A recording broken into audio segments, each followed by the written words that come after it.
Seigneur notre Dieu, Père Céleste et Père de gloire, que le dossier symbolique, mission de Monsieur Painayo, Pémingo de Monsieur Painayo, Papa, parce que tu combien tu dans le moment de Montouya, moment de Yango à Montouya Yahweh, moment de grâce, il y a le temps de la grâce. Et ça dit moment de l'Iloba, Oya Montouya, l'Iloba, Oya Mbeka, Oya Saraka quelque chose, Nicolas Bomo et Nabiso Seigneur. Que l'on a disposé mon bon avis par Yesu. Que l'on a eu à la Saint-Christmas. Ouais, que l'on a eu la bicho au Katna Wesika Yahweh. Le baoué qu'on prend la terre, qu'on bébé sa terre, qu'on décourage, mais t'es la bicho dé. Car si le baoué qu'on a la fraîche, mais quand t'as bon la bicho. Ouais, qu'on met ma bicho, n'ambo kanakana. Yahweh papa. Mon bon avis aussi retrouvé par Nayo. Une méthode télémi. Nous télémi tantôt, il y a un monde dans un peu d'obé, dans ma coco pénami lolo. Na Congo na Yesu Masia, na Congo na Yesu Masia, na Congo na Yesu Masia.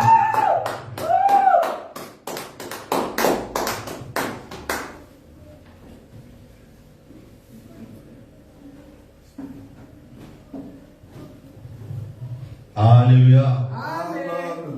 Alléluia. Amen. Et à la joie. Amen. Amen. Ok, bien-aimés, nous vous saluons tous dans le nom précieux et glorieux de notre Seigneur et Sauveur Jésus-Christ, et que sa paix soit notre partage en ces lieux, et à tous nos frères et sœurs qui nous suivent en ligne, que la grâce de Dieu soit sur eux dans les noms puissants de Jésus. Amen. Amen. Vous pouvez reprendre vos places.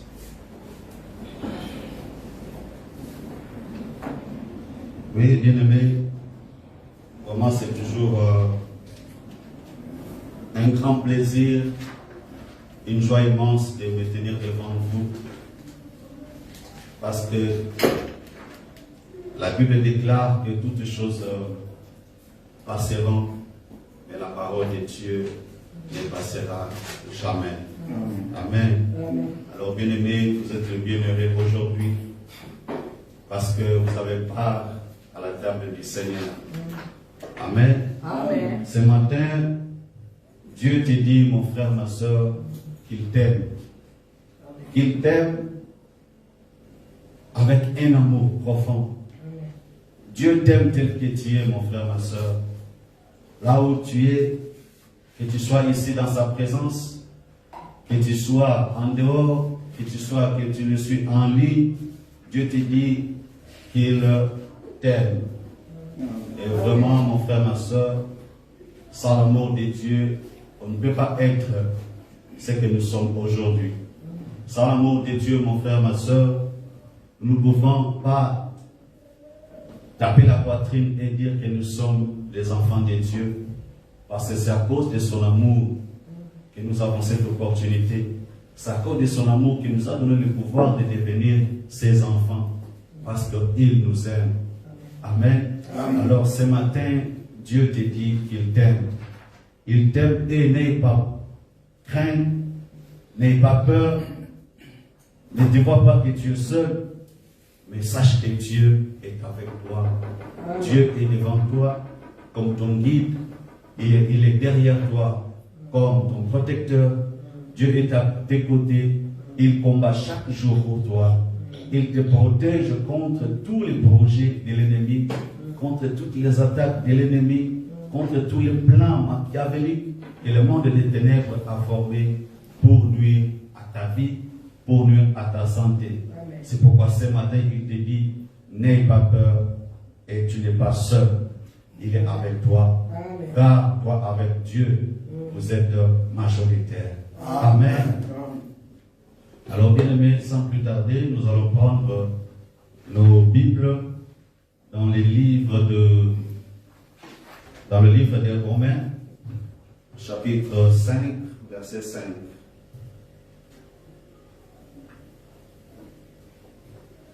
Nous nous tenons tous debout pour lire la parole de Dieu. Romains, chapitre 5, verset 5.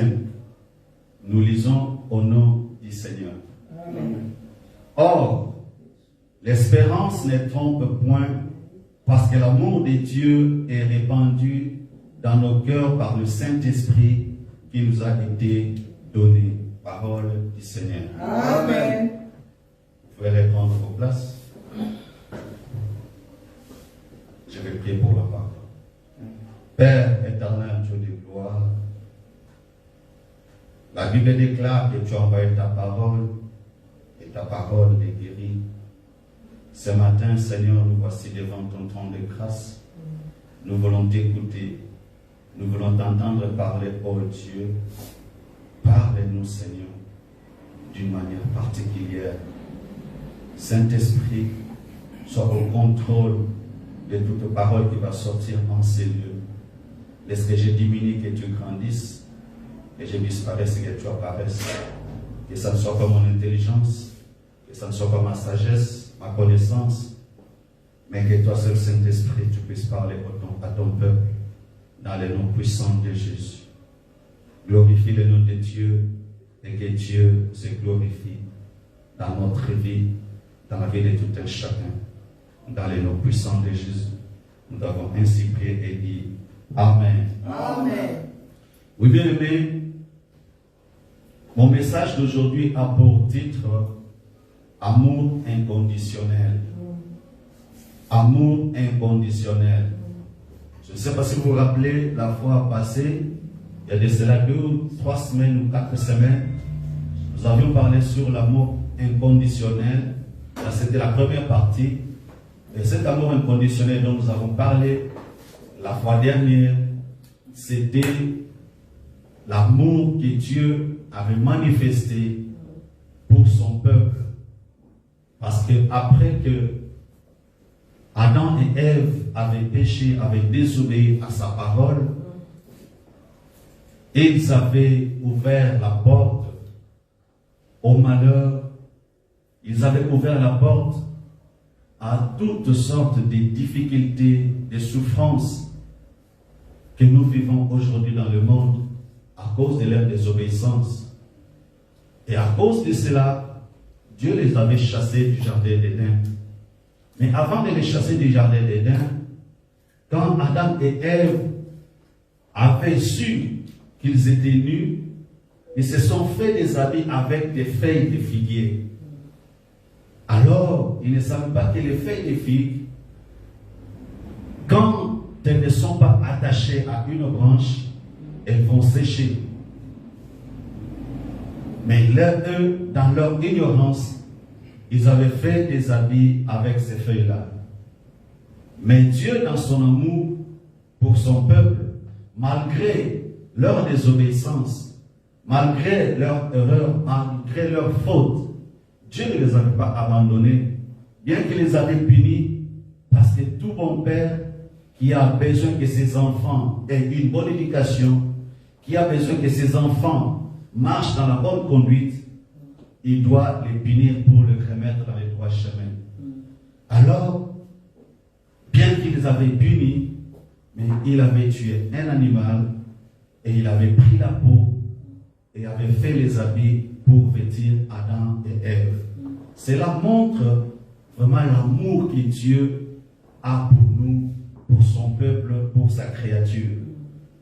Et malgré cela, bien que nous étions condamnés à la perdition totale, à la mort, mais Dieu, dans son plan merveilleux, il avait envoyé son Fils unique afin qu'il puisse mourir pour nous à la croix, pour que nous ayons le pardon des péchés, pour que nous soyons sauvés et que nous puissions retrouver encore cette relation qui était perdue entre nous et notre Père. Ça, c'était la première partie de l'amour inconditionnel que nous avions parlé. Et cet amour-là, il est inconditionnel parce que Dieu ne te demande pas de payer. Dieu ne te demande pas d'amener de l'argent, de l'or, ou que ce soit pour que tu puisses te sauver. Mais Dieu, dans son amour propre, avait conçu un plan pour te sauver. Donc la Bible déclare que quand nous étions encore pécheurs, Christ est mort pour nous. Quand nous étions loin de Dieu, Dieu nous a aimés dans son amour propre. Et c'est pourquoi il avait envoyé son Fils unique afin que quiconque croit dans lui ne périsse point, mais qu'il ait la vie éternelle. Amen. Amen. Alors aujourd'hui, la deuxième partie de cet amour inconditionnel que nous allons partager avec vous ou parler avec vous, c'est maintenant l'amour inconditionnel que l'homme doit manifester envers son Créateur. Amen. Amen. Alors c'est pourquoi dans le livre des Romains que nous avons lu, dans le chapitre 7, verset 5, qui nous dit que l'espérance ne trompe point parce que l'amour de Dieu est répandu dans nos cœurs par le Saint-Esprit qui nous a été donné. Oui, bien-aimés, l'espérance que nous avons en Dieu ne peut pas nous tromper. L'espérance que nous avons en Dieu ne nous trompera jamais. Parce que ce n'est pas nous, mais c'est le Saint-Esprit qui répand cet amour en nous, mon frère, ma soeur. Alors, si nous pouvons ouvrir une parenthèse, nous verrons que dans la Sainte Trinité, nous avons le Père, nous avons le Fils et nous avons le Saint-Esprit. Et la Sainte Trinité, mon frère, ma soeur, est basée sur l'amour. Elle est fondée sur l'amour. Parce que quand nous voyons le Père a tant aimé le monde qu'il a donné son Fils unique, afin que quiconque croit à lui ne périsse, mais qu'il ait la vie éternelle. Ça, c'est l'amour du Père. Et le Fils, lui aussi, il s'est donné comme sacrifice expiatoire, afin que tout le monde puisse être sauvé au travers de lui, puisse avoir le pardon des péchés au travers de sa mort, au travers de sa crucifixion. Il a accepté d'endurer la souffrance à la croix. Il a accepté d'endurer toutes sortes d'épreuves pour que toi et moi, nous soyons appelés enfants de Dieu. Pour que toi et moi, mon frère, ma soeur, nous puissions renouer cette relation que nous avions perdue autrefois avec notre Père. Et si nous voyons maintenant l'amour du Saint-Esprit et que toute personne qui a reçu le Seigneur Jésus-Christ dans sa vie comme son Seigneur et sauveur personnel, le Saint-Esprit vient habiter en lui. Le Saint-Esprit habite dans cette personne. Et la personne qui est habitée par le Saint-Esprit va lui donner l'amour. Parce que sans amour, on ne peut pas dire qu'on aime Dieu. Sans amour, on ne peut pas dire qu'on aime Jésus-Christ. Alors le Saint-Esprit maintenant qui habite en nous va nous donner cet amour-là d'aimer notre Dieu, d'aimer notre Seigneur et d'aimer même notre prochain, mon frère, ma soeur. Alors si nous n'avons pas d'amour, nous ne pouvons pas aimer. Nous ne pouvons pas dire que nous sommes chrétiens. Parce que la chrétienté, mon frère, ma soeur, le christianisme est basé sur l'amour. Alors c'est pourquoi le livre de 1 Corinthiens, chapitre 13, verset 13, dit ceci. Maintenant donc, ces trois choses demeurent. La foi, l'espérance et la charité. Dans notre version, il est dit amour. Dans notre version, c'est la charité. Donc charité et amour, c'est la même chose. Mais la plus grande de ces choses, c'est quoi? C'est la charité ou l'amour. Donc nous voyons que toutes ces choses-là, quand toutes les choses passeront, quand le monde passera, quand les richesses, quand le travail, quand le bonheur, tout ce que nous avons, tout ce que nous possédons comme matériel, comme finances passeront, quand le monde passera, la Bible dit qu'il y a trois choses qui vont demeurer. Et ces trois choses, c'est la foi, l'espérance et l'amour. Mais la plus grande de ces trois choses-là, c'est quoi? C'est l'amour. Donc l'amour, mon frère, ma soeur, c'est vraiment la base de notre vie chrétienne. Amen. Ici sur cette terre. Amen. Amen. Alors ainsi, mon message qui a pour titre Amour inconditionnel, je l'ai subdivisé en deux sous-titres. Et le premier sous-titre est intitulé L'amour ne trompe pas. L'amour ne trompe pas. Ça, c'est notre premier sous-titre du message d'aujourd'hui. Et cela est tiré dans le livre de Malachie, chapitre 3, verset 8. Malachie, chapitre 3, verset 8. La Bible dit quoi? La Bible dit ceci. Un homme trompe-t-il Dieu? Car vous me trompez et vous dites, en quoi t'avons-nous trompé? Dans les dîmes et les offrandes. Bien aimé, un homme peut-il tromper Dieu? Dieu qui est au-dessus de toutes choses. Dieu qui nous a créés. Dieu qui sonde les pensées des hommes. Dieu qui sonde les cœurs des hommes. Dieu qui sonde les desseins des hommes. Est-ce qu'un homme pourra-t-il tromper Dieu? Mais Dieu est étonné que le monde, les gens sont en train de les tromper. Le monde que lui a envoyé son fils pour mourir, le monde dont il a tant aimé, les trompe. Et maintenant ces gens, ils se posent la question, mais en quoi avons-nous trompé Dieu? En quoi avons-nous trompé Dieu? Et Dieu leur dit, vous me trompez dans les dîmes et les offrandes. Bien-aimés, quand l'Éternel Dieu prit la décision de libérer son peuple d'Israël de la main de Pharaon, il dit à Moïse dans Exode chapitre 10, le verset 3, il dit ceci, va vers Pharaon et dis-lui, ainsi parle l'Éternel, le Dieu d'Israël. Jusqu'à quand refuseras-tu de t'humilier devant moi? Laisse aller mon peuple afin qu'il me serve. Laisse aller mon peuple afin qu'il me serve. Dans d'autres termes, laisse aller mon peuple afin qu'il me rende un culte dans le désert.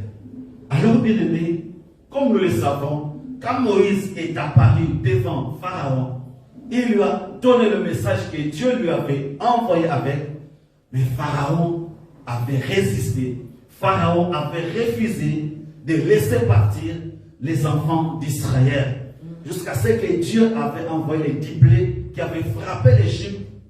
Et la dernière plaie, c'était la mort de tous les premiers-nés des Égyptiens et même du bétail. De Pharaon jusqu'aux sentinelles, jusqu'à la personne qui n'avait même pas de valeur. Alors Dieu les avait frappés de la mort. Et à cause de cela, Pharaon s'était résolu de laisser partir les enfants d'Israël. Mais avant de sortir de l'Égypte, Moïse dit aux enfants d'Israël de demander aux Égyptiens des vases d'or, des vases d'argent et de vêtements pour qu'ils aillent avec ça dans le désert pour servir Dieu. Et il a dit que les enfants d'Israël dépouillaient ainsi les Égyptiens. Et cela est dans le livre de Exode chapitre 12 du 35e au 36e verset. Exode 12, 35 à 36. Qu'est-ce que la Bible dit? La Bible dit ceci, que les enfants d'Israël firent ce que Moïse avait dit. Et ils demandèrent aux Égyptiens des vases d'argent, des vases d'or et des vêtements. L'Éternel fit trouver grâce au peuple aux yeux des Égyptiens qui se rendirent à leur demande. Et ils dépouillèrent les Égyptiens. Ça c'est Exode 12, 35 à 36. Et maintenant dans le livre d'Exode, chapitre 35, versets 4 à 5, la Bible dit ceci. Moïse parla à toute l'assemblée des enfants d'Israël et dit, voici ce que l'Éternel a ordonné. Prenez sur ce qui vous appartient une offrande pour l'Éternel. Tout homme dont le cœur est bien disposé apportera en offrande à l'Éternel de l'or, de l'argent et de l'airain. Et plus loin, dans le même chapitre 35, au verset 21, la Bible dit ceci, que tous ceux qui furent entraînés par le cœur et animés de bonne volonté vinrent et apportèrent une offrande à l'Éternel pour l'œuvre de la tente d'assignation, pour tout son service et pour les vêtements sacrés. Bien-aimés, par là, nous avons vu la succession de ces choses-là, de ces chapitres que nous avons lus.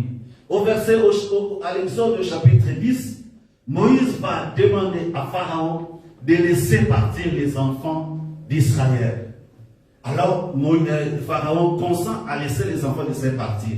Mais au chapitre 12 maintenant, Moïse dit aux enfants d'Israël qu'avant de quitter l'Égypte, avant de sortir l'Égypte, vous devez dépouiller les Égyptiens en leur demandant des vases d'or, des vases d'argent et des vêtements pour l'œuvre de l'Éternel, pour le culte de l'Éternel dans le désert. Alors, maintenant, ça se suit. Et maintenant, dans le livre d'Exode 35, 4 à 5, on dit quand ils sont maintenant arrivés dans le désert, c'est même Moïse qui leur avait dit de dépouiller les enfants d'Israël, de leur demander les vases d'or, les vases d'argent et les vêtements. Il leur dit maintenant que Dieu veut que vous puissiez lui apporter une offrande. Apporter une offrande pour le service de la tente d'assignation, pour l'œuvre de Dieu, pour le service des serviteurs, des sacrificateurs pour Dieu. Alors, c'est même les enfants de Dieu qui ont dépouillé les Égyptiens. La Bible dit que ceux qui étaient frappés, ceux qui avaient un cœur disposé, ceux qui avaient de la bonne volonté, apportèrent l'offrande à l'Éternel. Bien aimé, s'il y a des gens qui disent que nous, quand nous emmenons les dîmes à l'église, les offrandes à l'église, nous enrichissons les pasteurs, nous enrichissons les hommes de Dieu, ceci, cela. Mais ici, nous voyons Dieu, qui est le créateur de toutes choses. Dieu avait le pouvoir de créer, Dieu avait le pouvoir de faire sortir de l'or. Dieu avait créé de faire sortir de l'argent. Dieu avait le pouvoir de faire sortir les vêtements pour construire les temples, pour l'œuvre, le service de Dieu. Mais il dit à Moïse qu'il dit aux enfants d'Israël d'apporter une offrande à l'Éternel, d'apporter l'or, d'apporter l'argent, d'apporter les reins, les vêtements pour le service de l'œuvre de Dieu. Donc, parlant, mon frère, ma soeur, si vous avez ces idées-là en tête qui vous disent que quand vous amenez les dîmes à l'église, quand vous amenez les offrandes, quand vous faites un don à l'église, vous êtes en train d'enrichir les serviteurs de Dieu, vous êtes en train d'enrichir les hommes de Dieu, mon frère, ma soeur, vous tapez à côté. Vous tapez à côté. Parce que si cela n'était pas important, Dieu n'allait pas dire à Moïse de demander aux enfants d'Israël d'apporter une offrande à l'Éternel. Il n'allait pas demander aux enfants d'Israël d'apporter l'or, l'argent, les reins, les vêtements. Mais il avait besoin que les enfants d'Israël viennent avec cela pour le service de Dieu.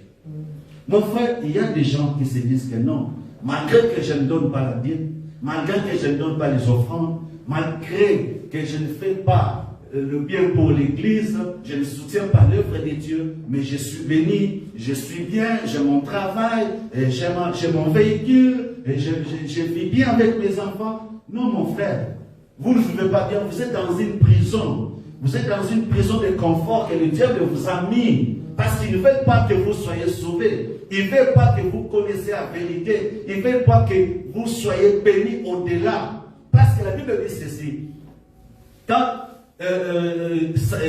Simon-Pierre avait demandé au Seigneur Jésus-Christ que mon Seigneur, nous t'avons suivi, nous avons tout abandonné. Qu'est-ce que nous allons gagner? Qu'est-ce que nous allons avoir? Et le Christ lui avait répondu que toute personne qui va laisser le monde, toute personne qui va quitter le monde, toute personne qui va quitter sa famille, qui va quitter ses enfants, qui va quitter sa femme, son mari, pour moi, aura le centuple dans ce siècle-ci et la vie éternelle. Oui, c'est la bénédiction que Dieu donne à toute personne qui reçoit Jésus-Christ dans sa vie comme Seigneur et Sauveur. La bénédiction, elle est là. Mais pour aller au-delà, pour passer les limites, mon frère, ma soeur, tu dois s'aimer dans l'œuvre de Dieu.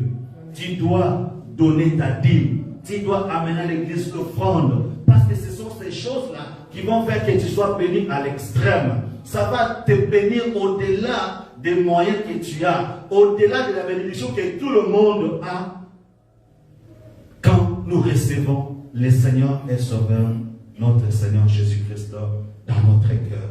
C'est ça, c'est par cela que Dieu voulez nous faire voir. Alors, mon frère, ma soeur, l'argent que vous amenez à l'église, l'offrande que vous amenez à l'église, les dîmes que vous amenez à l'église, ce n'est pas pour enrichir les hommes de Dieu, ce n'est pas pour enrichir les serviteurs de Dieu, mais c'est pour que ça puisse contribuer à l'épanouissement de l'œuvre de Dieu. C'est pour que ça puisse contribuer aux maintenances de l'œuvre de Dieu, parce qu'il y a des loyers à payer, il y a des instruments qu'on doit acheter. Il y a des hommes de Dieu, des serviteurs, des servantes de Dieu, les musiciens, les interprètes, les modérateurs, tout ça. C'est cet argent-là qui va contribuer pour leur maintenance. Et pas seulement dans l'église, corps de Christ, mais cela aussi va au-delà. Parce que cet argent, vos contributions, mon frère, vont sortir pour aider aussi les orphelins, pour aider les veuves, pour aider les nécessités, les sans-abri. C'est ça. C'est que les offrandes, les dîmes, les aumônes, les actions de grâce que vous amenez à l'église, c'est ça l'œuvre que ça fait. Mais si nous n'avons pas l'amour pour ces dieux-là, si nous n'avons pas l'amour pour notre prochain, nous ne pouvons pas faire cela. Et le diable va toujours nous chuchoter à l'oreille, parce que le diable ne veut pas que tu sois béni à l'extrême. Le diable ne veut pas que tu sois béni à l'extrême, mon frère, ma soeur. C'est pourquoi il t'a mis dans une zone de confort, où tu vois que non, malgré que tu ne donnes pas ta dîme, malgré que tu ne donnes pas tes offrandes, tes actions de grâce, tu es bien, tu as un travail. Mais mon frère, ma soeur,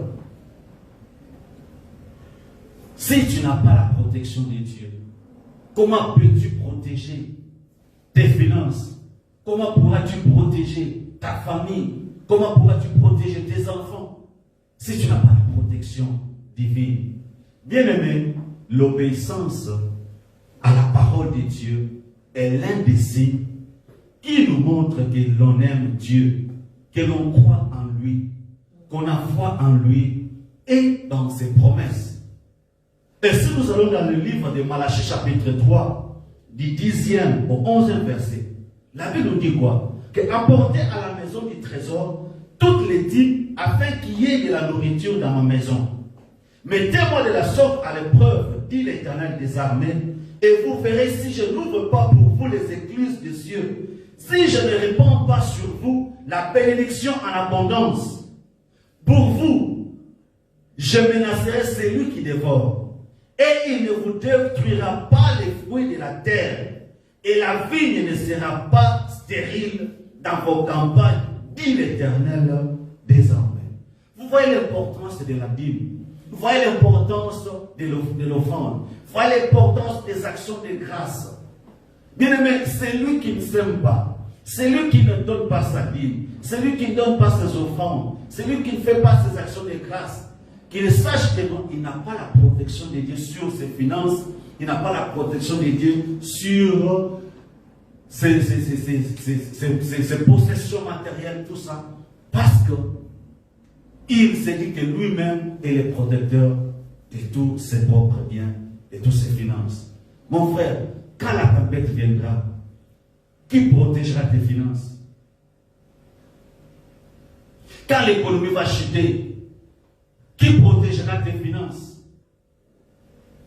Quand la conjoncture ne sera plus bonne, qui va protéger tes finances?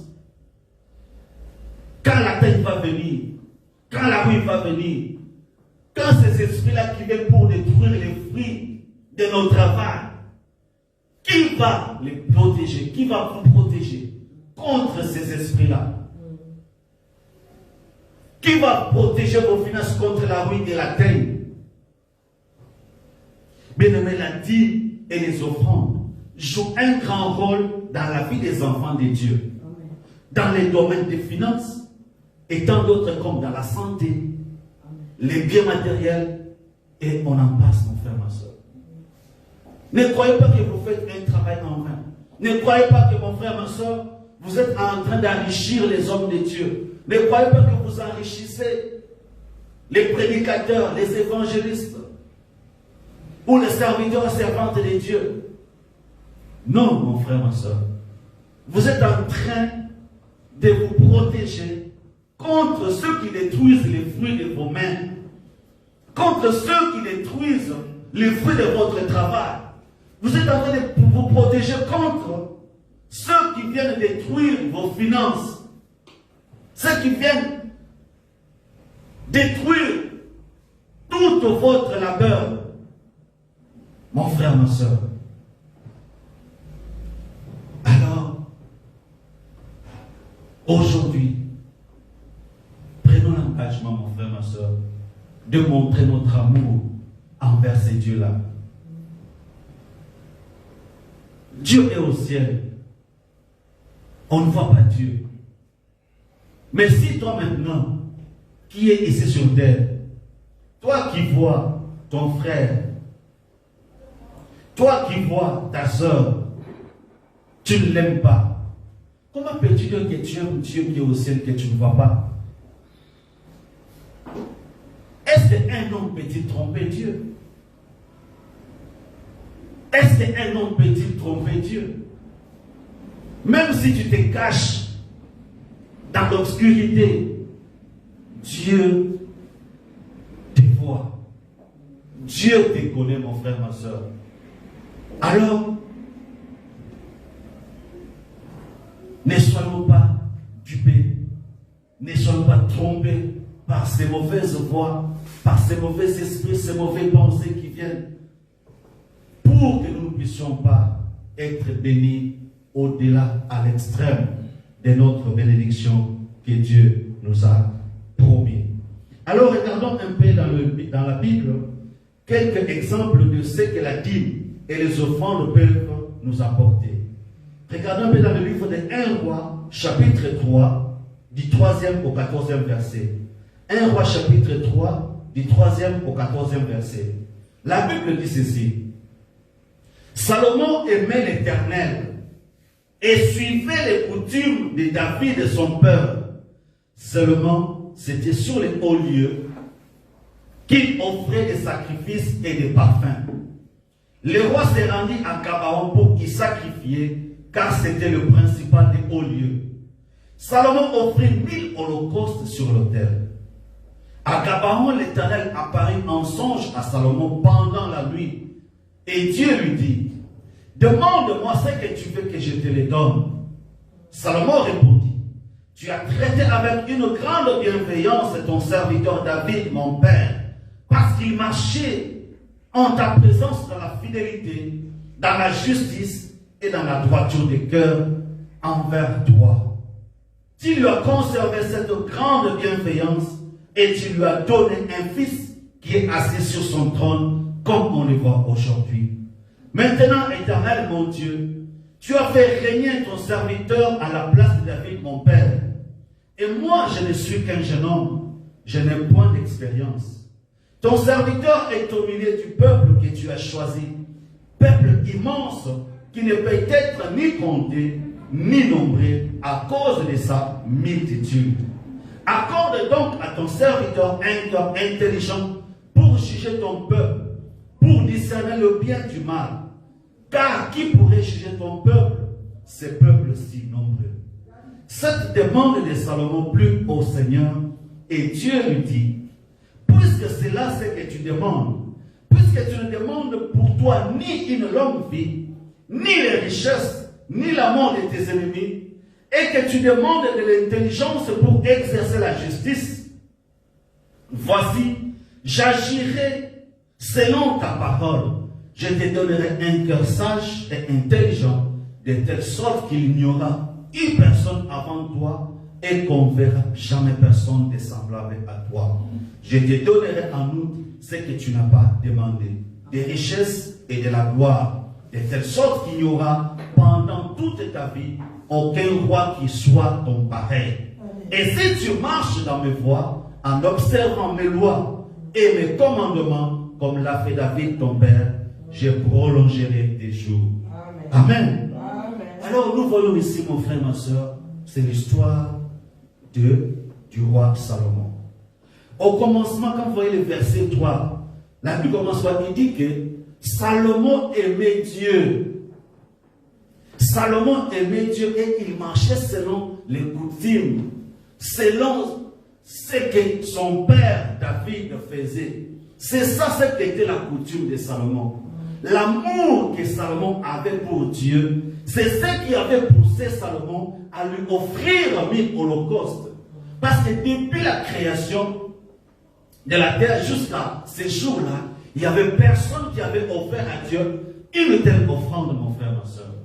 Alors, souvenez-vous, dans le livre de 1 Chronique, chapitre 28, verset 9.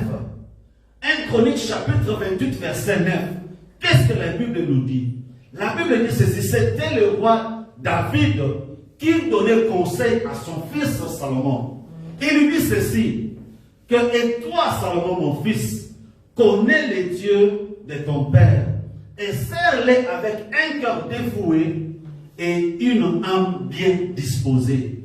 Car Dieu sonde tous les cœurs et il pénètre toutes les pensées et tous les destins.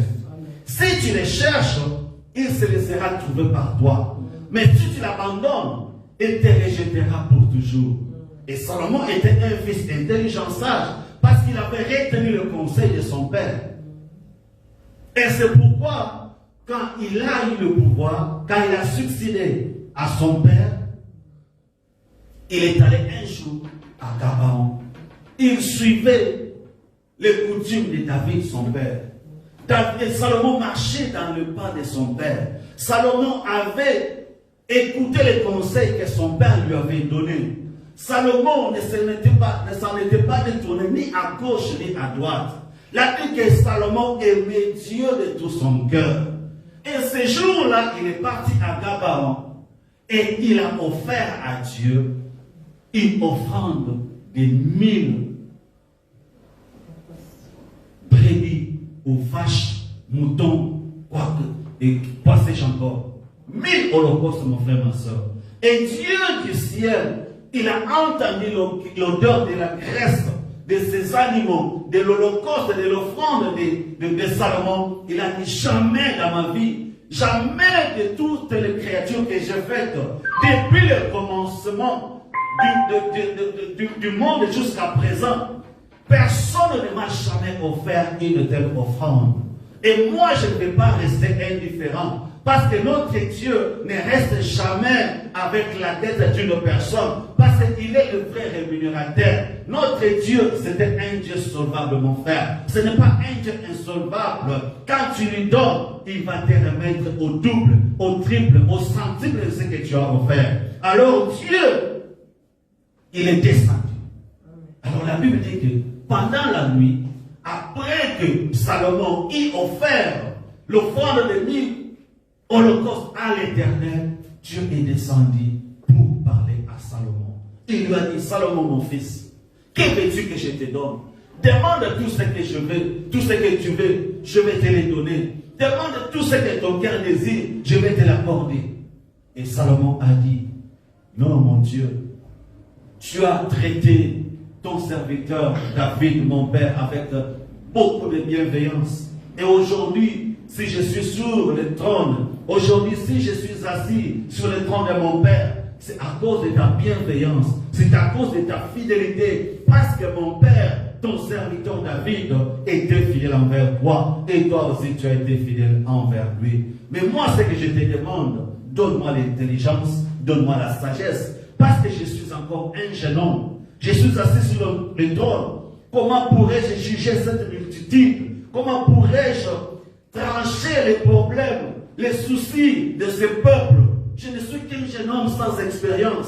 Alors Dieu, donne-moi la sagesse, donne-moi l'intelligence, donne-moi un cœur juste, un cœur qui va marcher dans la droiture, un cœur qui va marcher dans la justice, un cœur qui va faire pratiquer ta justice à ton peuple. Et il a dit que cette demande avait beaucoup plu à l'Éternel. Et Dieu répondit à Salomon, parce que tu n'as ni demandé la mort de tes ennemis, tu n'as ni demandé la chute ou l'élévation ou le succès, mais tu as demandé un cœur plein de justice, de droiture. Au-dessus de ce que toi tu as demandé, je vais te donner encore plus. Je vais te donner des richesses. Et ta renommée sera telle que il n'y aura jamais, pendant tes jours de vie ici sur terre, ou après ta mort, une personne qui sera comparable à toi. Bien-aimé, voilà ce que la dîme, voilà ce que les offrandes, voilà ce que les actions de grâce peuvent faire dans la vie d'une personne, mon frère, ma soeur. Tu veux être béni à l'extrême. Paye tes dîmes. Tu veux être béni à l'extrême. Paye ton offrande avec un cœur disposé, avec de la bonne volonté, car Dieu aime celui qui donne avec un cœur de joie, mon frère, ma soeur, sans contrainte, sans tristesse, sans murmure, sans bourdonnement. Dieu va les recevoir et il va te bénir, mon frère. Il va te bénir dans le champ, il va te bénir dans le village, il va te bénir dans ton travail, il va te bénir dans ton mariage, il va te bénir dans ta vie professionnelle, dans tous les domaines de ta vie. Dieu va te bénir si tu respectes les offrandes, si tu respectes les dîmes, si tu respectes les actions de grâce, si tu soutiens l'œuvre de Dieu. Dieu va te bénir parce qu'il est un Dieu solvable. Ce n'est pas un Dieu qui reste avec la dette de ses enfants. Amen. Amen. Alors, à cause du temps, nous allons nous arrêter là et nous allons continuer le dimanche prochain. Que Dieu bénisse sa parole. Amen. Amen. Amen, amen, amen. Amen. Bien-aimé, bien-aimé, tout ennemi, ton pays, nous en merci. La parole à bénédiction. Tout ennemi, Nicolas, s'il vous plaît. Bien-aimé, bana coupé sans embellir, merci. Bana coupé sans embellir, merci. La parole au bénédiction.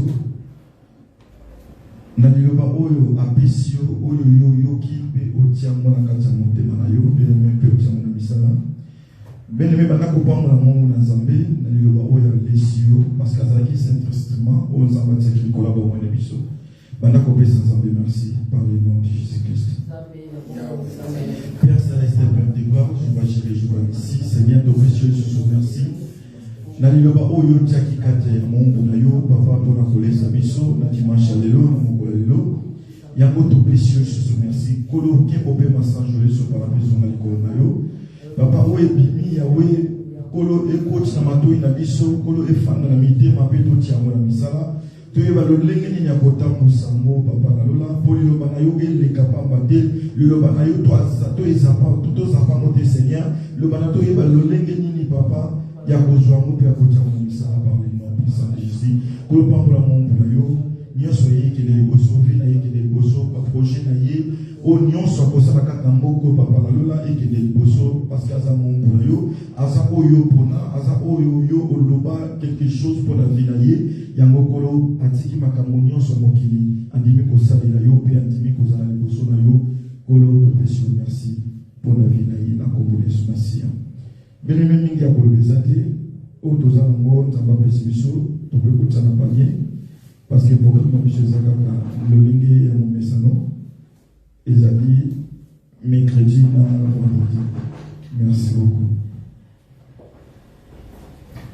Oyo toza nango tokoki kotia botoye nango.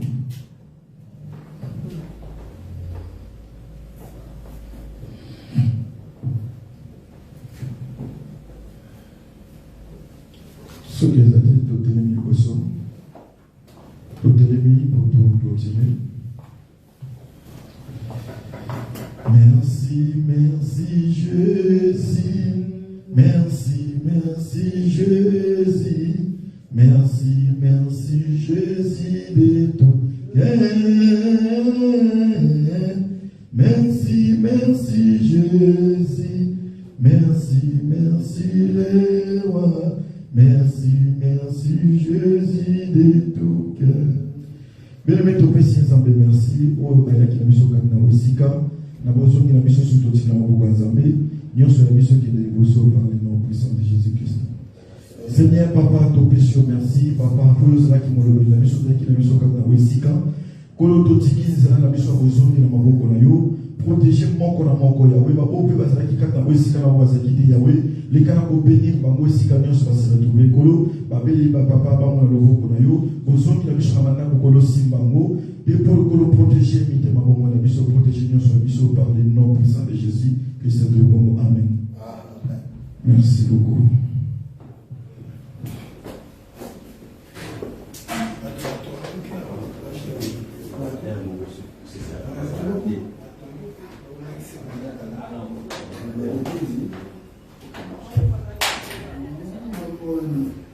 Chef, ça va?